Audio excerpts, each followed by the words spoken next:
I want to tell you about a Sunday in October. Not because it was dramatic, it wasn't, not on the surface. The kitchen smelled like rosemary and rendered fat. The windows had fogged from the heat of the oven. I'd been on my feet since 7 that morning, and by the time I slid that roast onto the serving platter, I remember thinking it was one of the better ones I'd made in years. My name is Margaret. I'm 71 years old. And at the time of this story, had been living for going on 4 years in my daughter Denise's house, in a suburb just outside Columbus, Ohio. A tidy street, good gutters, the kind of neighborhood where people wave from driveways and nobody asks too many questions. I moved in with Denise about 3 years after my husband Gerald passed. Gerald. He used to say my roast beef could fix a bad week. I believed him, because he always said it while reaching for a second slice. And a man that honest with food isn't lying about much else. After Gerald died, the house felt enormous. Denise said it made more sense to consolidate. That was the word she used. Consolidate.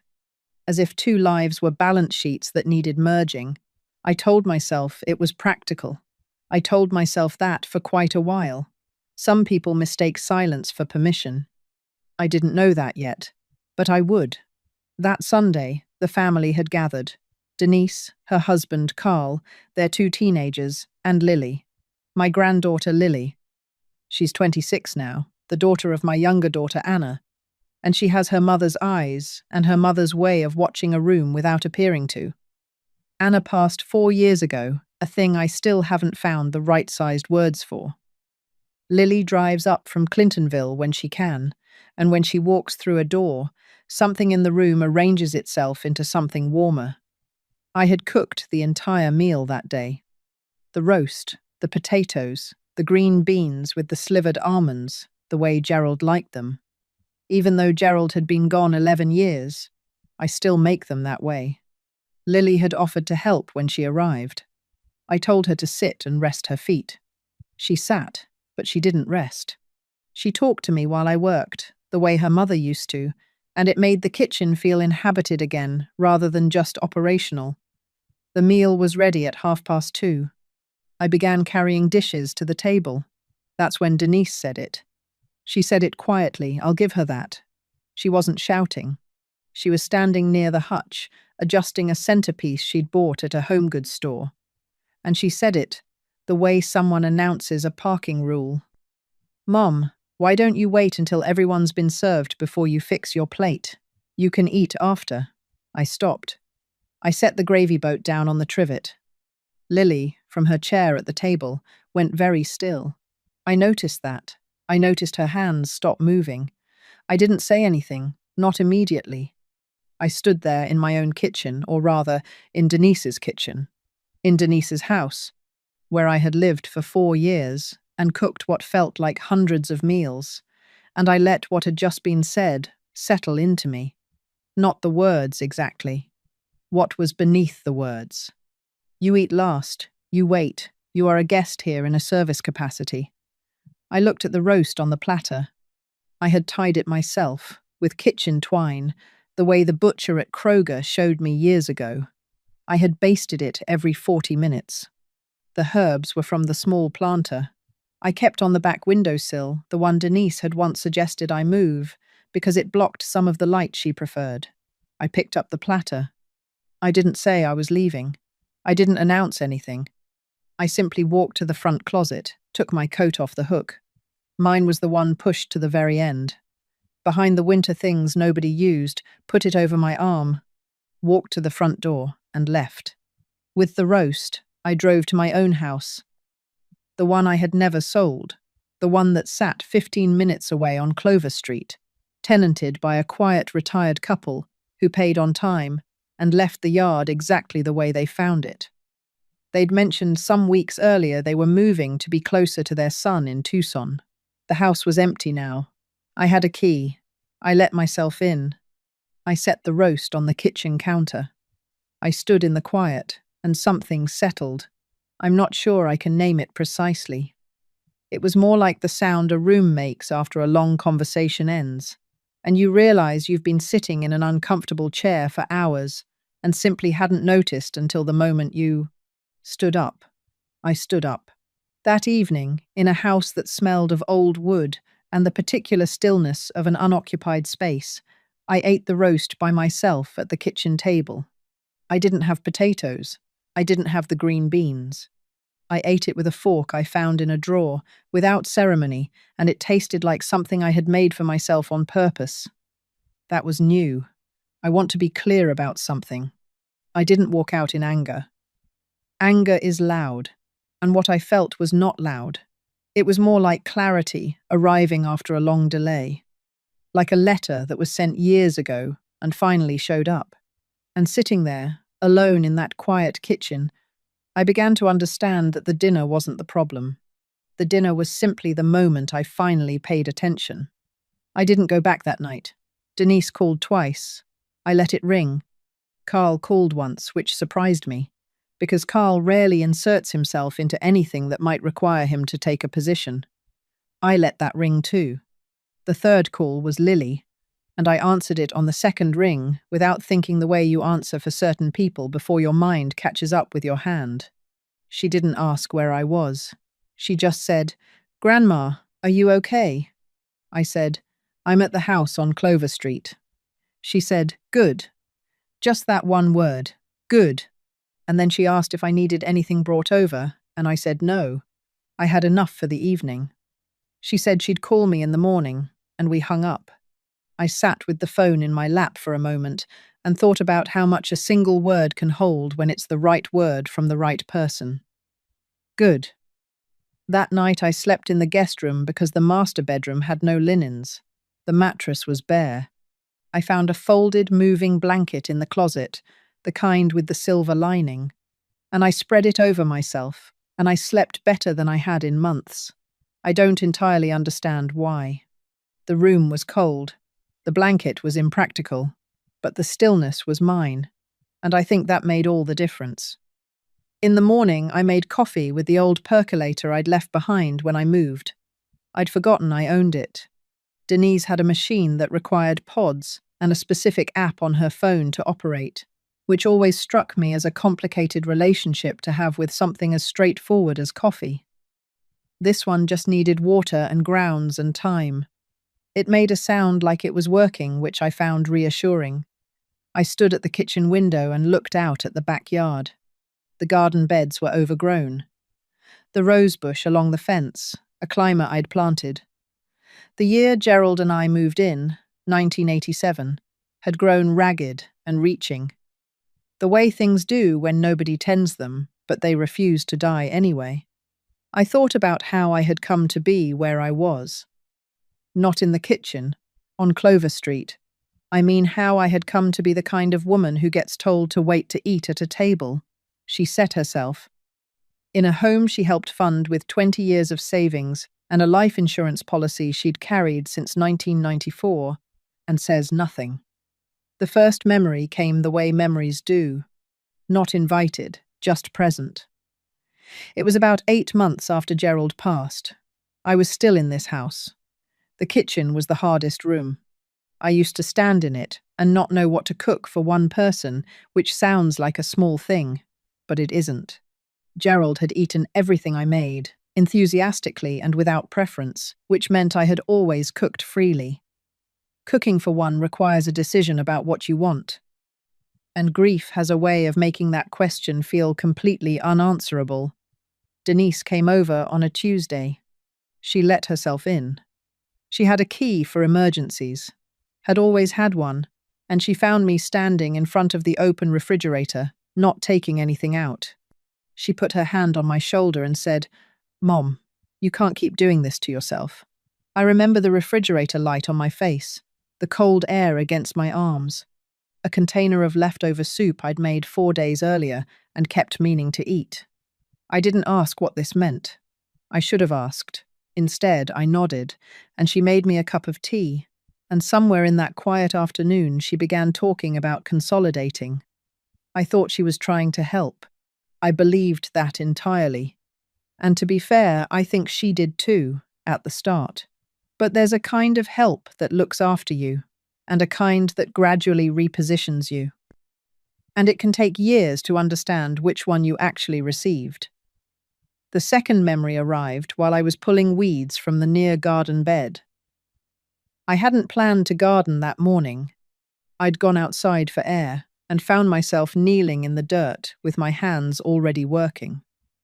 The way the body sometimes makes decisions, the mind hasn't finished forming yet. This one was from about 2 years after I'd moved in with Denise.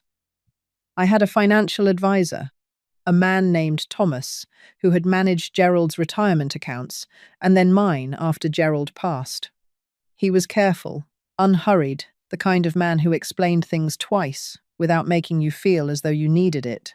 Explained twice. He called one spring to discuss some adjustments he was recommending and asked to set up a meeting. I mentioned it to Denise at dinner that evening. She said she'd handle it. She'd call Thomas, get the information, and report back. I said I preferred to go myself. She looked at me with that particular expression she had. Not unkind. Not hostile. Something more like patient concern for a person who was making things unnecessarily complicated. She said, "Mom, you don't need to drive all the way downtown. I'll take care of it." I let her take care of it. I don't remember making that decision consciously. That's the part that troubled me. Standing there in the garden with dirt on my knees. I don't remember agreeing.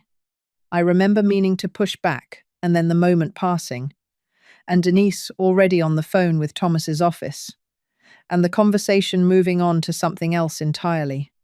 3 months later, Denise had co-signing access to my primary account.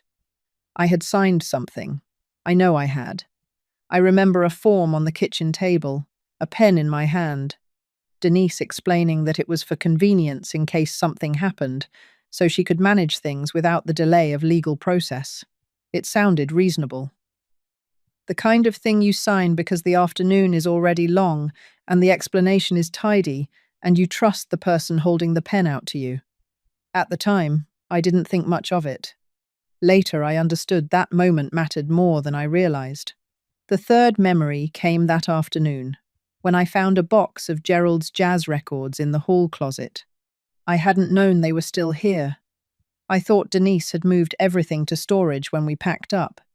I sat down on the hallway floor with the box in my lap, and I felt something press against the inside of my chest. Gerald loved jazz. Not as background as a serious thing. He had opinions about it, strong ones. And he'd spend Saturday afternoons with the records out and a cup of coffee gone cold, because he'd forgotten it while he was listening. After he died, I'd tried playing some of them and found I couldn't, not for a long time. The sound was too much like his presence. But at Denise's house, there had simply never been an opportunity. The household ran on streaming services and the television, and the living room was Denise's room, the way all the rooms were Denise's rooms, and it never felt like a space where I could put a record on a turntable and sit in my own silence. I carried the box to the living room.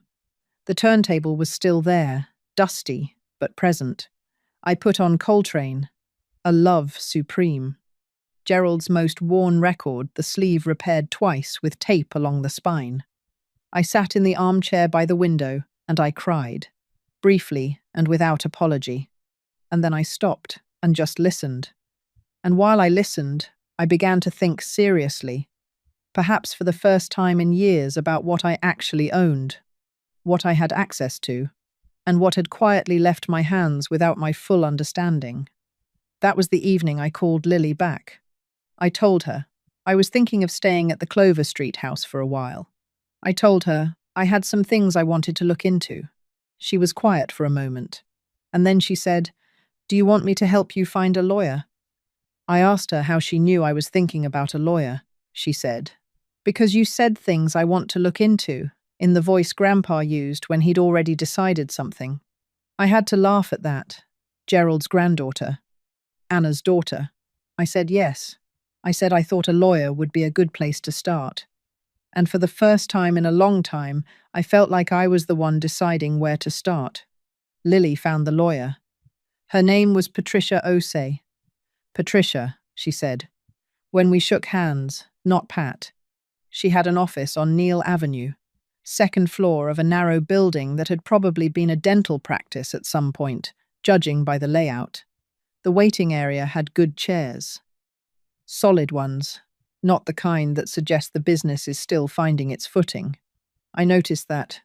Small things tell you whether a person takes their work seriously or merely performs it. I had brought a folder. Lily had suggested it the night before. She said, bring everything you can put your hands on.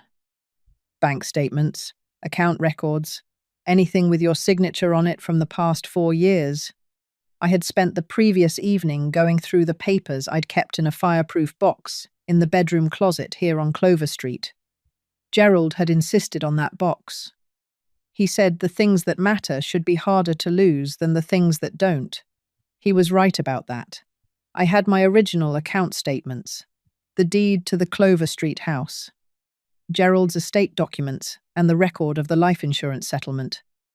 And I had a 2-page form with my signature at the bottom signed in Denise's kitchen approximately 2 years and 3 months prior. I set the folder on Patricia Osei's desk. She opened it without ceremony and began to read. I want to describe the room, because it mattered to me. It was a working room, not decorated for impression, organized for function. Bookshelves along one wall with the spines facing out and tabs marking pages. A whiteboard with handwriting that had been partially erased.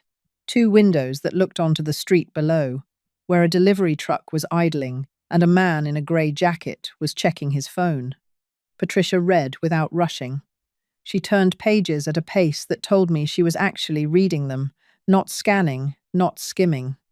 At one point, she set a page aside and went back to an earlier one, cross-referencing something quietly.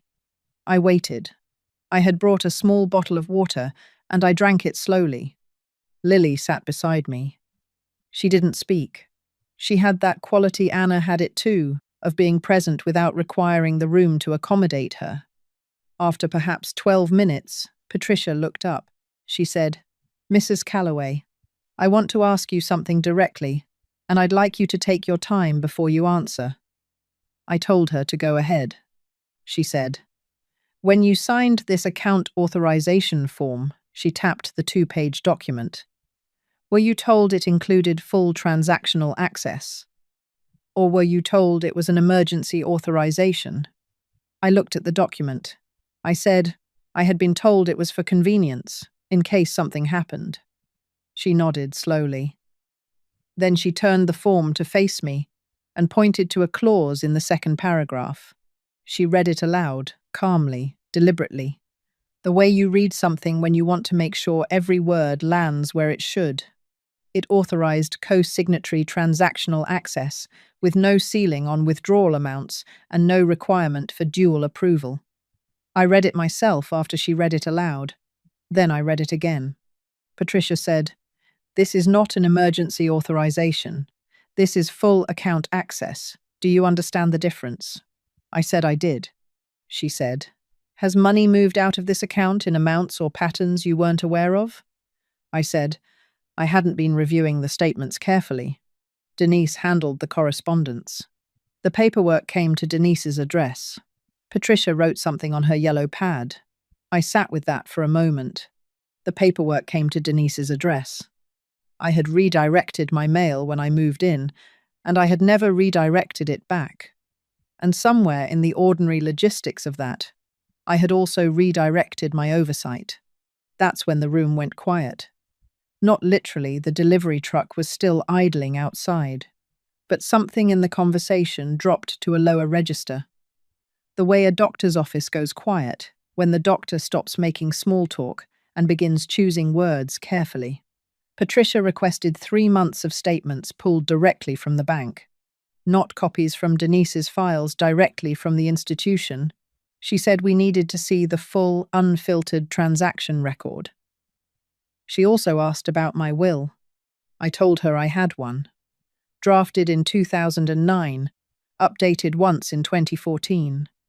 Everything divided equally between my 2 daughters, with certain personal items specifically designated.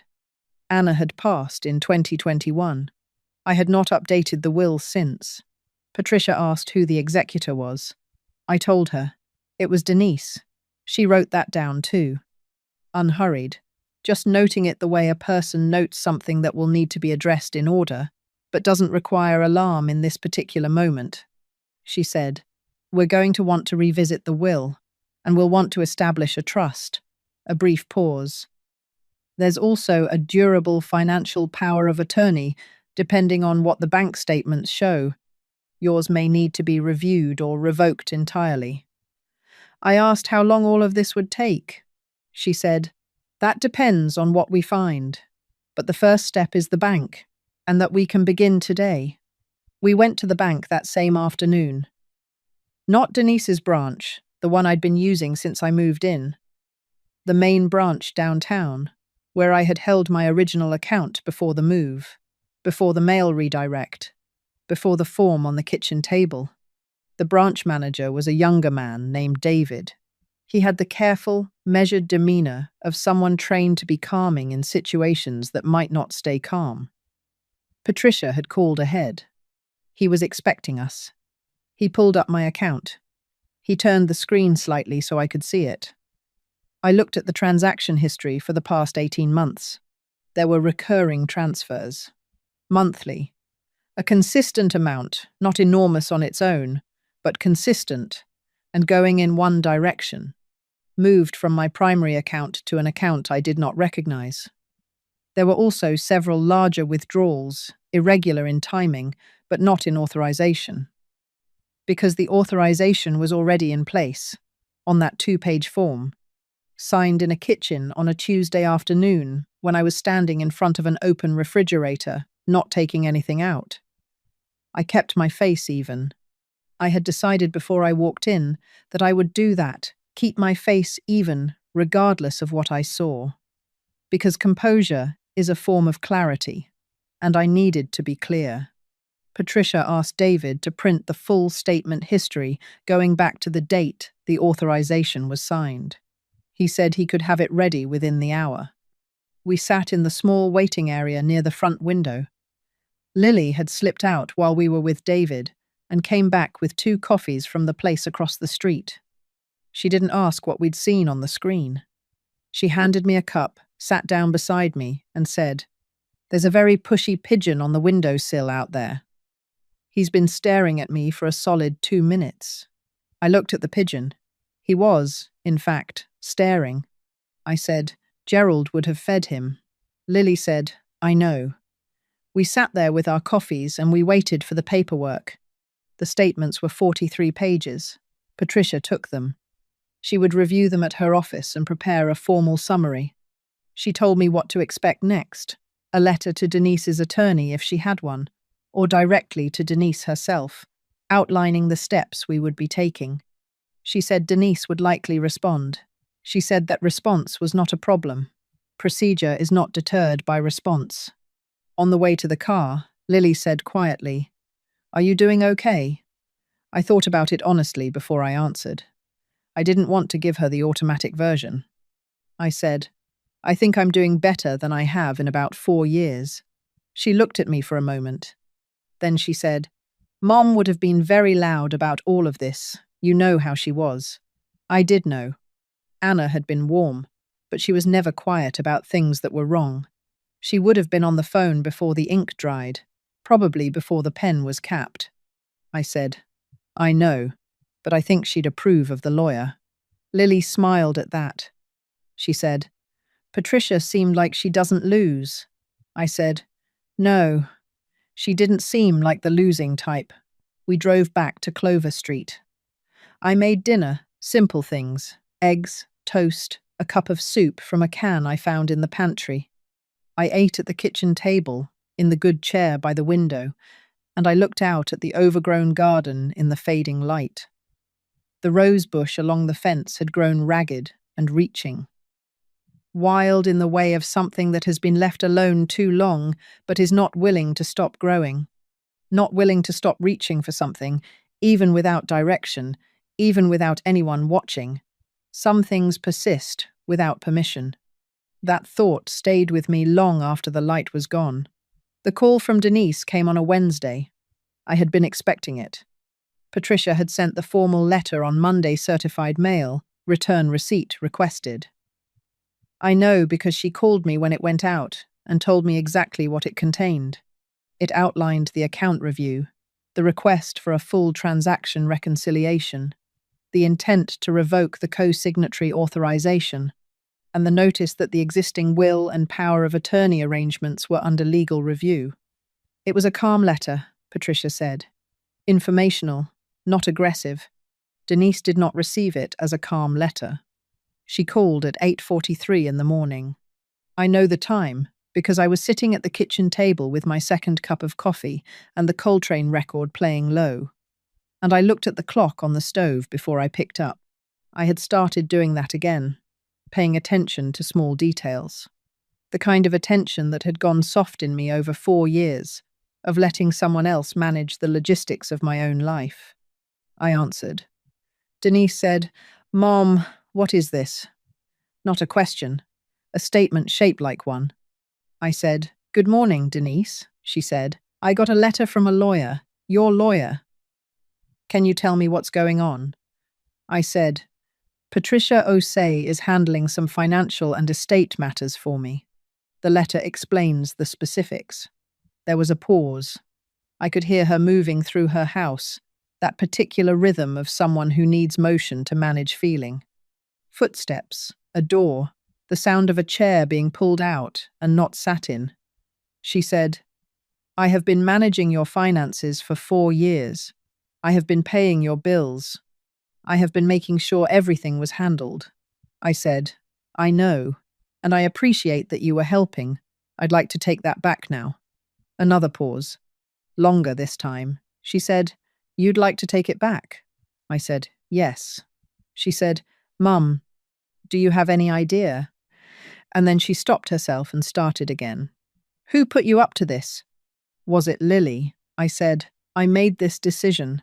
She said, "You've been at that house for 5 days. You don't have food, you don't have said." "I have food, Denise. I've been feeding myself for 50 years. The line went quiet. Then she said, in a different register lower, more controlled, the voice she used when she wanted to sound reasonable rather than feel it, "We should talk in person." I said I would be available Thursday afternoon at Clover Street, with Patricia present by phone if needed. She said that wasn't necessary. I said, "I know, it's a preference." We hung up. I finished my coffee. Outside the window, the pigeon, or one very much like him, had returned to the sill. I looked at him for a while. He seemed entirely unbothered by the morning. I found that instructive. Patricia called that same afternoon with the preliminary findings from the statement review.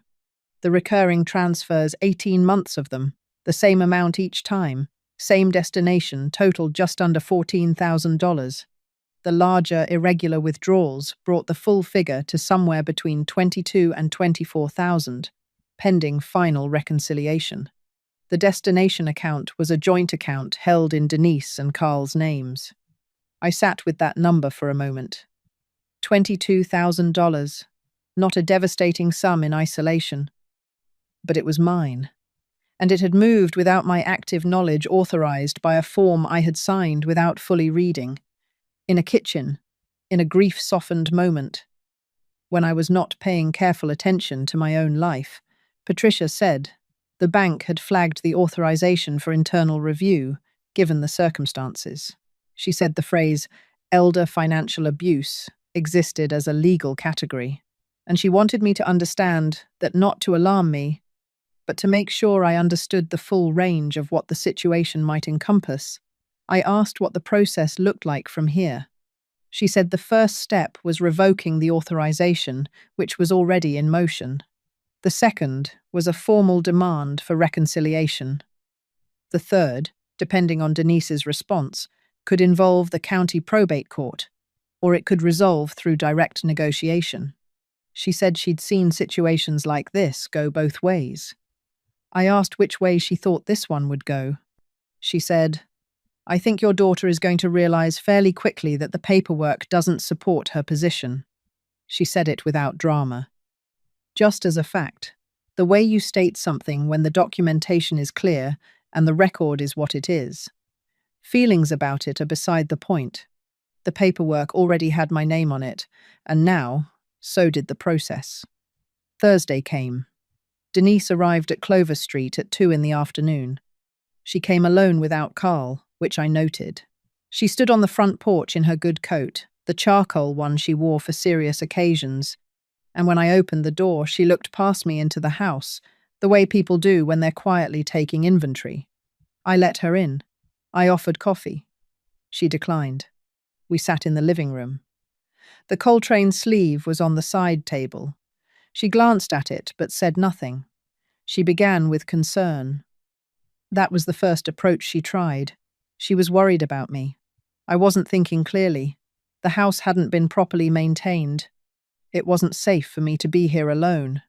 She said all of this in the careful, practiced voice of someone who has rehearsed it, who believes that if the tone is right, the content will land as kindness. I listened. I let her finish. Then I said, "Denise, Patricia has the full transaction history. I've seen it. I'm not asking you to explain it today. That's a process that will happen through the proper channels. What I want to say to you, in person, is that I'm not coming back." She looked at me. I said, "I'm going to stay here. I'm having the mail redirected back to this address. I'm having the account authorization revoked. And I'm updating my will." The last part landed differently than the rest.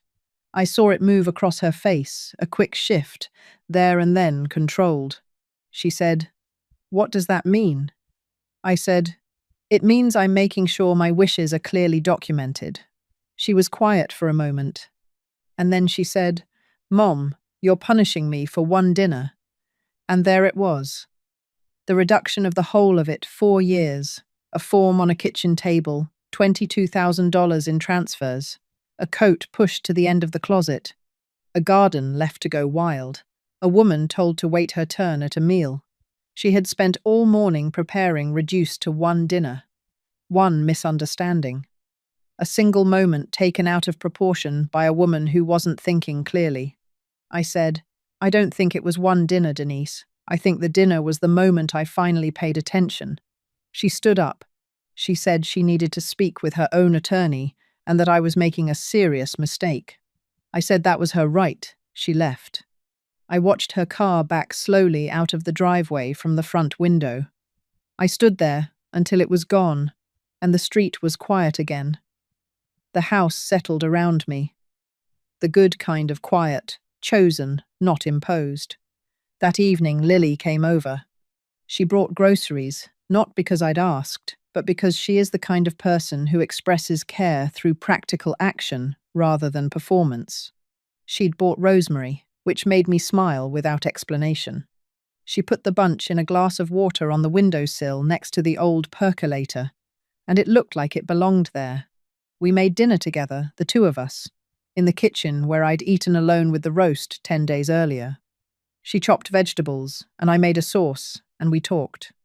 Not about Denise, not about lawyers or account statements. We just talked about her work, about a book she was reading, about the pigeon I'd described on the phone, who had apparently taken up semi-permanent residence on the sill. At some point, she said, without particular lead-up, "Grandma, I've been thinking about something." I said, "Tell me." She said, "Mom used to say you were the strongest person she knew, but that you didn't always act like it." She said she never fully understood why. I thought about that for a moment, really thought about it. I said, "I think I confused being easy to be around with being good to be around. I thought if I didn't cause friction, I was being kind." Lily stirred the pot slowly. She said, "And now?" I said, "Now I think kindness that requires you to disappear isn't really kindness at all. It's just disappearing." She nodded. She didn't make a production of it. She just nodded and kept stirring, and that was enough. We ate at the kitchen table and she stayed until 9. When she left, she hugged me at the door the way Anna used to, the kind that lasts a beat longer than expected, like a sentence that doesn't end until it's ready. The following week, two things happened in close succession. Patricia called to say that Denise's attorney had made contact and was requesting a meeting to discuss, in their words, an amicable resolution to the misunderstanding regarding account management.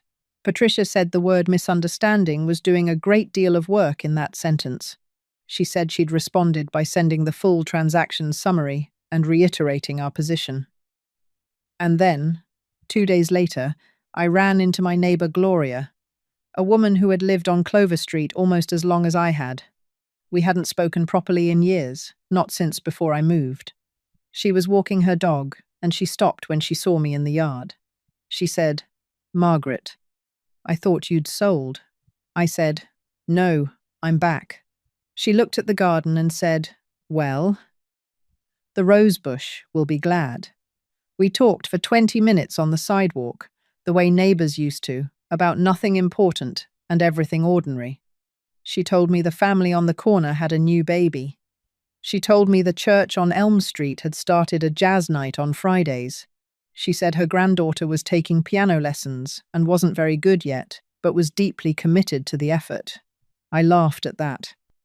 When I went back inside, I stood in the hallway for a moment and thought, this is what I gave up. Not just the house and the garden and the records. This, the ordinary texture of a life that belonged to me. The neighbour, conversations, the sidewalk, 20 minutes, the knowledge of who lives where and what's changed and what quietly continues. You can't take what was never yours. But you can give away what is piece by piece, in increments so small you don't notice until you're standing in someone else's kitchen, being told to wait your turn at a table you set yourself. I had noticed now, and I was not going to stop noticing. Patricia scheduled the meeting for a Tuesday. Denise's attorney was a man named Hargrove. She introduced him by last name only, which told me something about how he wanted the room arranged. He was the kind of man who carries a leather portfolio and sets it on the table before he sits down, as if establishing territory in advance. He had silver cufflinks. I noticed the cufflinks because Gerald had owned one pair, reserved for weddings and funerals, and he always put them on with the focused expression of someone performing a small and meaningful ritual. Hargrove's cufflinks did not have that quality. They were purely decorative. That's a small observation, but I was in the habit of small observations now, and I had learned to trust them. We met at Patricia's office. Denise and Hargrove on one side of the table, Patricia and I on the other. Lily was not present. I hadn't asked her to be. This was not a family conversation. This was a procedural one, and I wanted to be fully inside it as such. Denise looked tired. Not the tired of someone who has been wronged, the tired of someone who has been preparing a performance and isn't entirely certain the material will hold under examination. Hargrove opened by saying there had been a misunderstanding regarding the nature of the account authorization, that his client had been acting in what she believed to be her mother's best interest, that the transfers in question reflected legitimate expenses incurred in the course of caregiving. Patricia let him finish. She didn't interrupt, didn't shift in her seat, didn't signal anything at all. She simply let him finish. Then she opened her folder and slid a single sheet across the table. She said, "This is the transaction summary. Column A is the transfer date. Column B is the amount. Column C is the destination account, which is a joint personal account held by your client and her husband. Column D is the corresponding household expense record." She paused. Column D is empty, because no documentation of caregiving expenditure was provided to us, despite 2 written requests. Hargrove looked at the sheet. He looked at it for longer than a confident man looks at something. Patricia said, "We're not characterizing intent today. What we are saying is this. The authorization form did not constitute blanket caregiving access. The transfers do not correspond to documented expenses, and the total amount requires full reconciliation." Denise said, "Mom, I was paying for things, the groceries." The Patricia said quietly and without sharpness. Mrs. Calloway, this is the moment where I'd ask you to allow Mr. Hargrove and me to handle the procedural portion of this conversation. I nodded. I folded my hands on the table. I looked at Denise steadily, and I said nothing. That was harder than it sounds. She was my daughter. I had held her when she was 3 days old. I had driven her to school on 1400 mornings, at least. I had sat beside her in a hospital waiting room when Carl had his appendix out both of us in plastic chairs at 2 in the morning, drinking bad coffee from a vending machine. Neither of us saying much, because there wasn't much to say, and the being there was the point. She was not a stranger to me. She was not simply a figure across a legal table. But she was also the person who had told me to wait to eat at my own table. And she was the person whose name was on that destination account. And she was the person who had taken a form, signed in a grief-softened moment, and used it in ways I had not understood and had not been asked to approve. Both things were true at the same time. I was learning that truth can do that hold contradictions without resolving them. The way a room can feel both familiar and foreign, depending on how long you've been away from it. Hargrove asked for 2 weeks to review the documentation and respond formally. Patricia said she could allow 10 business days. He said 2 weeks. She said 10 business days, and her tone did not shift even slightly when she repeated it. Not firmer, not softer, exactly the same. The position simply restated itself, without apology or adjustment. The way a fact does when someone pushes against it, and it doesn't move. Hargrove accepted 10 business days. As they were gathering to leave, Denise stopped at the door. She turned and looked at me, not at Patricia, at me. And she said, in a voice that had lost the formal register entirely, something raw underneath it now, I just want you to understand that I did what I did because I was worried about you. I looked at her for a moment. I said, I know you believe that, Denise. She stood there a moment longer. Then she left. Patricia closed the door, returned to her chair, and made a note on her yellow pad. She didn't comment on what Denise had said. She didn't offer an interpretation or a reassurance. She simply made her note and moved forward, and I was grateful for that. The moment didn't need commentary. It needed to be left exactly as it was. The bank called 3 days later. The account authorization had been formally revoked as of that morning. The compliance officer, a woman named Cheryl, who spoke with the measured efficiency of someone who has delivered this kind of news many times and understands the weight of it, confirmed that no further transactions could be initiated under the previous authorization. She also noted, without elaboration, that the account had been flagged in accordance with their internal Elder Financial Protection Protocol, which meant the transaction history had been archived at the institutional level, independent of our legal proceedings, independent of anything either party might later wish to revisit or reframe. I wrote that down. Archived at the institutional level. Patricia had explained what that meant. It meant the record existed in a place that neither I nor Denise could alter, adjust, or cause to disappear. It was simply there, logged, preserved, the way facts eventually are when you stop managing them and let them be exactly what they are. I thanked Cheryl. She said, Of course, Mrs. Calloway. Is there anything else I can help you with today? I said no. Then I paused and said, actually, yes. I'd like to update my mailing address on file. She said, absolutely. What address would you like to use? I gave her Clover Street. It was such a simple thing. 4 words and a zip code. But I felt it, the small ceremony of it, the address going back to where it belonged, like something being returned to its proper place after years in the wrong drawer. The social lane shifted that same week in a way I hadn't expected. Carl called. Not Denise. Carl. He called on a Saturday morning and asked if he could come by.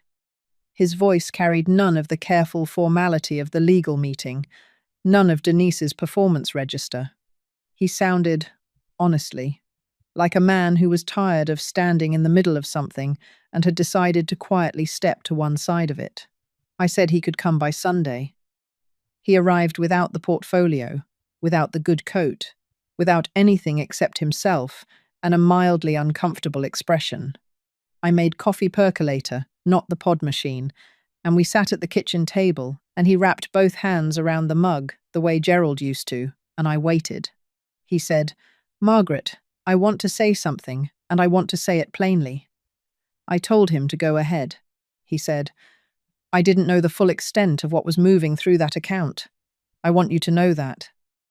I'm not asking you to believe it changes anything legally.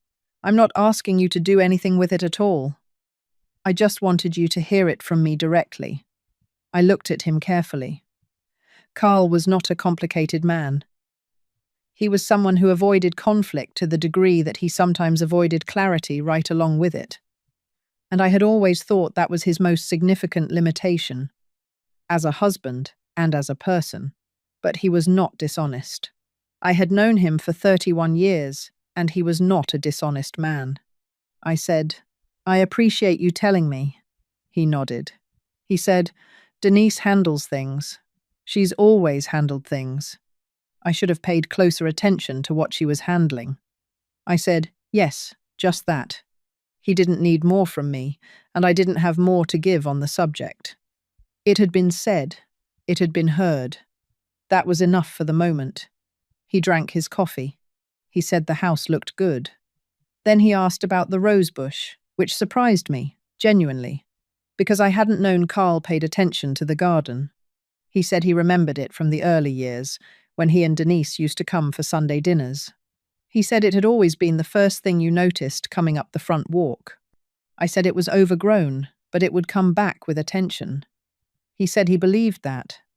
We sat quietly for another minute or two, and then he said he should go. I walked him to the door. We didn't say anything further about the legal situation because there wasn't anything further to say in that register. It had been said. It was in the hands of the process now, and the process would do what it was going to do, regardless of what either of us said on a Sunday morning over coffee. 10 business days after the meeting, Hargrove submitted the formal response.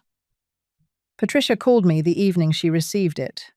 She said, "They're not contesting the revocation. They're proposing a repayment structure for the transferred amounts. A lump sum of 60% within 30 days. The remainder paid out over 6 months. I asked what she recommended. She said, "I think we can get the full amount back. But it will take longer, and it will be more adversarial. The question is, what outcome you're looking for." I thought about it honestly. I said, "What I want is for the money to come back, and for this chapter to be finished. I don't need to win in a way that costs more of my time than it returns." Patricia said, "Then we counter with 80% within 30 days, the remainder within 90. Non-negotiable." I said that sounded exactly right. She said, "I'll send it tonight." Lily came over that Friday. She brought food again, this time the ingredients for the roast. She set everything on the counter, without announcement, without ceremony. And I looked at the rosemary and the kitchen twine and the beef, and I felt something move through me that was partly amusement and partly something I didn't have a quick word for. I said, "You planned this."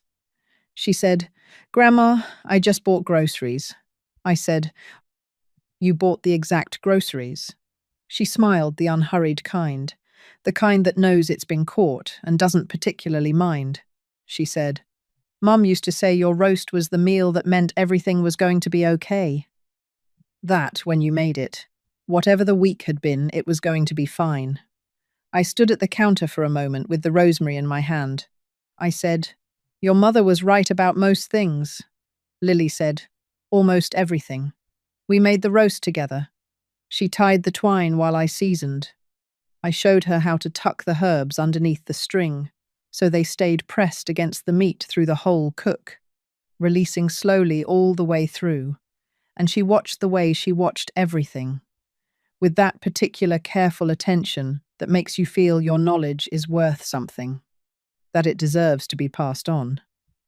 We ate at the kitchen table at 6 o'clock. The light was the long autumn kind coming in sideways through the window, making everything look deliberate and warm. The way good light does when the season is turning and the days are getting shorter, but the evenings, somehow, feel longer. The record player was on, not Coltrane this time, Ella Fitzgerald, because the evening felt like it wanted something a little more conversational, a little more like two people who know each other well, just talking. I ate the first bite while it was still hot. Nobody told me to wait. The repayment came in 2 installments. The first arrived, 31 days after the counteroffer, was accepted 1 day late, which Patricia noted without alarm. She said 1 day was within acceptable range and did not constitute a breach. The second arrived 87 days after that, also slightly late, also within range. Both times I received a notification from the bank, a simple alert on my phone, the kind that appears quietly and states its business without elaboration. Deposit received. I read it both times without ceremony, set the phone down, continued what I was doing. The first time, I was out in the yard deadheading the rosebush. It had responded to attention the way most living things do, with a kind of cautious, renewed effort, putting out new growth along the older canes, reaching again toward the fence the way it always had, as if it had simply been waiting for someone to come back and notice it. The second time, I was at the kitchen table with a cup of coffee and the crossword from the Sunday paper, which I had resumed subscribing to, in my own name, at my own address, paid from my own account. Small things, ordinary things, mine again. The will was revised in November. Patricia walked me through the new structure, the way she walked through everything without rush, without assumption that I understood, before she had finished explaining. The trust was established in my name, with Lily as sole beneficiary. The Clover Street house, the savings account, the investment portfolio Gerald had built across 30 years of careful, unhurried decisions, all of it placed into a structure that was clear, documented, and not subject to interpretation or dispute. Lily didn't know the full details until I told her myself. We were sitting in the living room on a Sunday afternoon in late November. The heat was on, and the light outside was the flat grey of late autumn, the kind that makes indoors feel deliberate and chosen rather than simply enclosed. I had made tea. The Coltrane record was playing, softly, just enough to fill the room without crowding it. I told her about the trust. I told her what it contained and what it meant and why I had made the decisions I made. She was quiet for a long moment. Then she said, "Grandma, you didn't have to." I said, "I know I didn't have to. That's what makes it mean something." She looked at the record sleeve on the side table, the Coltrane, the one with the tape along the spine. Gerald's most worn record, repaired twice and still playing. She said, "Grandpa would have liked this afternoon." I said, "He would have had opinions about the tea. He thought I brewed it too long." She laughed. It was her mother's laugh, the kind that arrives quickly and without checking first whether the room is ready for it. Honest and immediate, like most things about Anna. I said, "Lily, what I'm leaving you is not only what's in the documents. I want you to understand that. What I'm leaving you is the record of what happens when a person pays attention, when they stop letting the current carry them somewhere they didn't choose." She held her mug in both hands and listened. I said, "Your mother paid attention her whole life. It cost her energy and sometimes it cost her peace. But she never drifted, not once. I drifted for a while. I'm not going to do that again." Lily said softly, "She would be really proud of you." I let that sit in the room for a moment, let it settle without rushing past it. Then I said, "I think she'd be loud about it."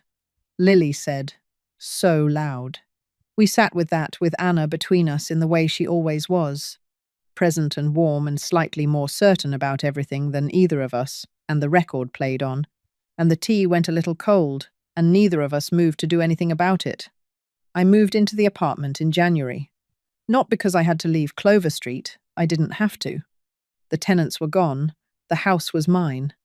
I could have stayed indefinitely and been entirely within my rights to do so, but I had been thinking about it since the fall, turning the idea over slowly. The way you turn over a decision that hasn't fully formed yet, but is already present in the room, already taking up space, waiting for you to catch up with it. The Clover Street house was a house I had shared with Gerald. Every room held him the kitchen where he read the paper each morning without speaking until he'd finished. The backyard where he grew tomatoes that never quite came in the way he hoped, but that he planted every spring anyway, with full confidence. The hallway where he left his shoes 2 inches from the mat and considered that close enough.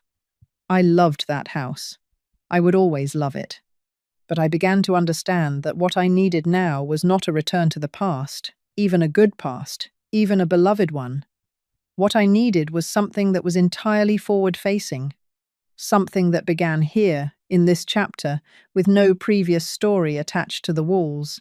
I found the apartment in Clintonville, 8 minutes from Lily. Second floor, which I liked high enough to feel removed from the street, close enough to still feel connected to it. 2 bedrooms, one for sleeping, one for sewing, which I had not done in years and fully intended to return to. A kitchen with good light and a window over the sink that looked down onto a small courtyard where someone had planted a modest herb garden. Tidy rows, deliberate and cared for. I stood at that window the first afternoon and thought, yes, this.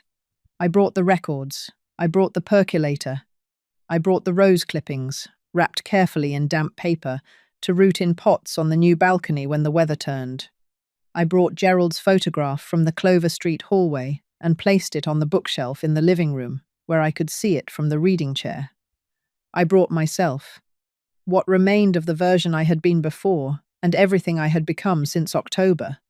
Gloria came by Clover Street the week before I finished moving out. She brought a plant, a small rosemary in a terracotta pot, which made me smile more than she could have known. She said she was sorry to lose me from the street again. I told her I wasn't going far. I told her about the jazz nights at the church on Elm Street, and she said she'd been once and thought it was very good indeed. I told her I'd been 3 times since October and had danced twice, which surprised her considerably. She said, "Margaret, I had no idea you danced." I said, "Neither did I," for a while. She squeezed my hand. We stood on the front walk for a moment, in the January cold. 2 women who had been neighbours for decades, without ever quite being close. And I thought about all the ordinary mornings I had missed on this street while I was living somewhere else, in someone else's arrangements. Being managed and consolidated, and slowly, quietly reduced. I was not going to miss any more of them. Denise and I have spoken twice since the legal process concluded. Not reconciliation, exactly. Not estrangement either. Something more honest than both a relationship that has been stripped of its pretense and has not yet decided what it wants to become, if it becomes anything at all. The first call was brief and practical. A piece of furniture I'd left at her house that she needed to know if I was coming for. I said yes. I went on a Tuesday afternoon, loaded it into my car without incident, and drove away. The second call was longer. She called on a Sunday morning, Gerald's day, the roast day, the record day, and she said she'd been thinking. She said she didn't want things to stay the way they were. I said I didn't either. She said she wasn't sure she fully understood how things had gotten the way they had gotten. I said, I know. I wasn't sure I understood it either for a long time. She said, I thought I was helping you. I said, I know you did. There was a long pause on the line. The kind that isn't empty, the kind that has something in it, something being turned over, something not yet ready to be said. I said, Denise, I'm not interested in going back over it all again. What I'm interested in is whether we can find a way to be in each other's lives that doesn't require one of us to manage the other. I don't want to manage you. I don't want to be managed. I just want us to be honest. And equal, she said. That's fair. I said, Then let's start from there. We haven't arrived anywhere yet. But we are starting from somewhere real, which is more than we had before. And sometimes, that's exactly what beginning looks like. Not warmth, not resolution, just two people agreeing to try from an honest place. That's enough for now. It might become more. I'm leaving the door open without standing in it waiting. Some people mistake silence for permission. I made that mistake about myself for a long time. I confused my own stillness with acceptance. I thought that not objecting was a form of peace, and it wasn't. It was a form of erosion, the slow kind. The kind that happens in such small increments, over such a long stretch of time, that you don't notice until you look down one day and find the ground has shifted entirely beneath you. What I know now, at 71 years old, in an apartment in Clintonville with Rosemary on the balcony and Ella Fitzgerald on the record player and a trust document in a fireproof box, and my granddaughter 8 minutes away, what I know now is that silence is only peaceful when it is chosen, when it belongs to you. When you are quiet because you are full and settled and present, not because you have been gradually emptied by someone else's arrangements, I choose quiet now. Every morning when I make coffee and sit by the window and let the day come in at its own pace. On Saturday afternoons when I sew, the particular focused stillness of hands, making something on purpose. On Friday evenings, at the jazz night on Elm Street, which is its own kind of sound entirely, the kind that moves through you rather than around you. And sometimes, on Sunday afternoons, I make the roast, not for anyone in particular, not for an occasion. Just because I want to, because the house smells like rosemary and rendered fat and the windows fog gently from the oven's heat, and because somewhere in the ritual of it, I can still hear Gerald saying, "It could fix a bad week." He was right. It still can. The roast I carried out the door that October Sunday was not a statement. I want to be clear about that. I didn't intend it as one. I was simply taking back what I had made. What was mine. What had always been mine, even when I had forgotten to act like it. But looking back now, with some distance between me and that afternoon, I think it was the most articulate thing I had done in years. Not because of what it said to anyone else, because of what it said to me. You are allowed to leave a room that diminishes you. You are allowed to take what you made with you. It is never too late to return to yourself. Patricia closed the file in February.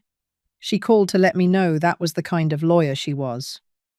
The kind who closes a chapter personally with a phone call rather than a form letter. She said, everything was in order. The trust established, the accounts clear, the repayment complete, the estate documents updated and properly filed. She said, "How are you doing, Mrs. Calloway?" I said, "I'm doing well. I made a roast this past weekend." She laughed, a real one, brief and unguarded, the kind that can't be manufactured. She said, "I hope it was a good one." I said, "It was one of the better ones." We said goodbye, and I set the phone down on the kitchen table and looked out the window at the courtyard garden below. The herbs in their tidy rows, quiet in the February, cold, dormant but present, waiting for the season to turn. I thought about what I would plant on the balcony in the spring. The rose cuttings, certainly.